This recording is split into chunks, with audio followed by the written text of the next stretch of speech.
Tungai. À Sibi a versé, ayo osele Yesu osele pi. Ti a versé na numéro na ye. Mais ça dit son nom.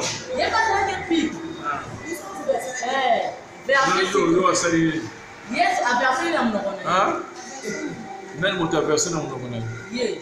Nani? Ye a versé pas na ye. Nani ye? Yeah. Pesa biso mbongo ono ona pe wa chef na ngai moyo na boyo ko ba biso débat ti taximan na eza ela chikoko taximan na oleka ese mema biso na pe ni ya moto donc olingi basala nini ati tout le monde biso chef oyo kana na combien c'est moi qui c'est lui good bien allez good est-ce que lui il comprend pas français chef de non va anglais va mo chef on va anglais va mo good, oh oui, good. Oh yes, good. Après, au côté de ça d'abord.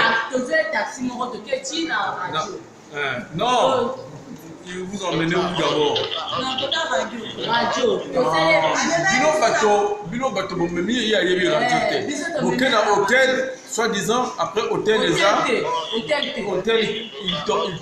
Vous n'avez pas le cas. À loger dans hôtel Hilton. Bisous dans le but, tu as la pièce d'identité pour te poser. Où là-bas? Tu as la pièce d'identité pour te poser. Donc, le gars, quoi, te proposer, donc le gars, quoi, Andimi. Donc, on va anglais, bon, kaka. Andimi. Après, tu as la radio, on a tout ça, les prix. Quoi, verser des listes. Tiens, aussi, papa, non, vous avez fait les rapports sexuels dans la rue? Oui. Avec lui? Oui, avec lui. Dans la rue? Oui. Non, mais ça, c'est un bon point, mon pied. Mon lit, il va te les c'est ma personne bon. Oh non, chef, là, on va anglais, ma casse. Oh, à quoi tu as voulu te gagner là-bas? Tu as un MB. Donc, tu mets là, tu vas. Oh non. Là, on va laisser il y a beaucoup. Fallait que tu te non, mais c'est son bon. On a un aussi, on a des la moule, on a plus de ça va. Mais on te voit avec un préservatif là. Soulève un peu, c'est pour qui? C'est pour lui.